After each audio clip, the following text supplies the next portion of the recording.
परिवार ने फूलों के रंग के आधार पर दुल्हनें चुनी। जिसे सफेद फूल मिलता उसकी शादी एक अमीर परिवार में होती। अरबपति का काफिला सीधे छोटी बहन के पास गया। माता पिता ने लग्जरी कारें देखी और मुस्कुराए बिना नहीं रह सके, लेकिन वह आदमी साइकिल चला रहा था। सब लोग उस पर गरीब और फटेहाल होने के कारण हंस रहे थे। उन्हें लगा कि औरत शादी के लिए राजी नहीं होगी, लेकिन अचानक उसने कहा हाँ हाँ, क्योंकि वह पहले ही देख चुकी थी कि अमीर परिवार एक तरह के नरक होते हैं। अपनी पिछली जिंदगी में उसने अरबपति के परिवार में शादी की और कठपुतली की तरह रही, जबकि उसकी छोटी बहन ने एक गरीब आदमी से शादी की और जिंदगी भर नाराजगी रखी। आखिर में उसे साथ मरने के लिए पूल में घसीट ले गई। अब शादी के दिन दोबारा जन्म हुआ। छोटी बहन अरबपति को गोद में लिए हुए खिलखिलाकर मुस्कुराई। जब साइकिल पर बैठे आदमी का सबने मजाक उड़ाया तो वह आदमी जाने के लिए मुड़ा। उसने उसे आवाज दी और कहा, सगाई तय हो गई है, क्योंकि मैंने हाँ कर दी है। मुझे कभी अफसोस नहीं होगा। छोटी बहन ने कहा कि वह बड़ी बड़ी बातें कर रही है। औरत ने शांति से कहा, मुझे सादी जिंदगी चाहिए। वह आदमी उसकी ईमानदारी से खुश हुआ। दोनों चले गए और सब हैरान रह गए। छोटी बहन को लगा कि उसे अफसोस होगा, लेकिन अचानक वह आदमी एक विला के सामने रुका और कहा कि वह बस एक छोटा सा सिक्योरिटी गार्ड है जो अपने मालिक के गैराज में रहता है। उसे कोई दिक्कत नहीं हुई और वह मुस्कुराई और बोली, चलो साथ मिलकर मेहनत करते हैं। वह आदमी और ज्यादा प्यार करने लगा और उसने अपनी पहचान छिपाने का फैसला किया। वह असल में सबसे अमीर आदमियों के ग्रुप का वारिस था। इस बार वह बस अपनी सच्ची भावनाओं को परखना चाहता था। औरत खाली गैराज में घूमकर सोचने लगी। आदमी को लगा कि उसने पहली बार सही इंसान से शादी की है। नकली कपड़ों पर कमेंट करने का नाटक करते हुए सांस आई।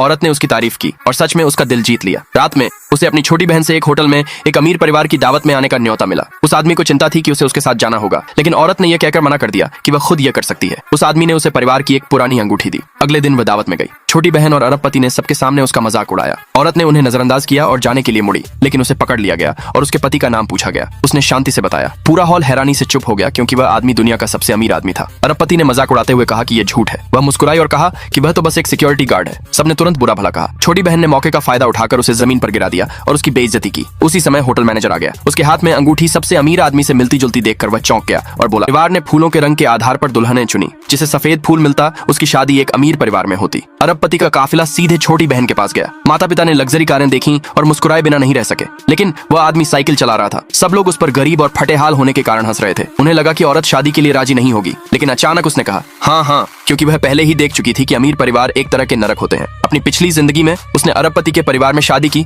और कठपुतली की तरह रही, जबकि उसकी छोटी बहन ने एक गरीब आदमी से शादी की और जिंदगी भर नाराजगी रखी। आखिर में उसे साथ मरने के लिए पूल में घसीट ले गई। अब शादी के दिन दोबारा जन्म हुआ। छोटी बहन अरबपति को गोद में लिए हुए खिलखिलाकर मुस्कुराई। जब साइकिल पर बैठे आदमी का सबने मजाक उड़ाया तो वह आदमी जाने के लिए मुड़ा। उसने उसे आवाज दी और कहा, सगाई तय हो गई है, क्योंकि मैंने हाँ कर दी है। मुझे कभी अफसोस नहीं होगा। छोटी बहन ने कहा कि वह बड़ी बड़ी बातें कर रही है। औरत ने शांति से कहा, मुझे सादी जिंदगी चाहिए। वह आदमी उसकी ईमानदारी से खुश हुआ। दोनों चले गए और सब हैरान रह गए। छोटी बहन को लगा कि उसे अफसोस होगा, लेकिन अचानक वह आदमी एक विला के सामने रुका और कहा कि वह बस एक छोटा सा सिक्योरिटी गार्ड है जो अपने मालिक के गैराज में रहता है। उसे कोई दिक्कत नहीं हुई और वह मुस्कुराई और बोली, चलो साथ मिलकर मेहनत करते हैं। वह आदमी और ज्यादा प्यार करने लगा और उसने अपनी पहचान छिपाने का फैसला किया। वह असल में सबसे अमीर आदमियों के ग्रुप का वारिस था। इस बार वह बस अपनी सच्ची भावनाओं को परखना चाहता था। औरत खाली गैराज में घूमकर सोचने लगी।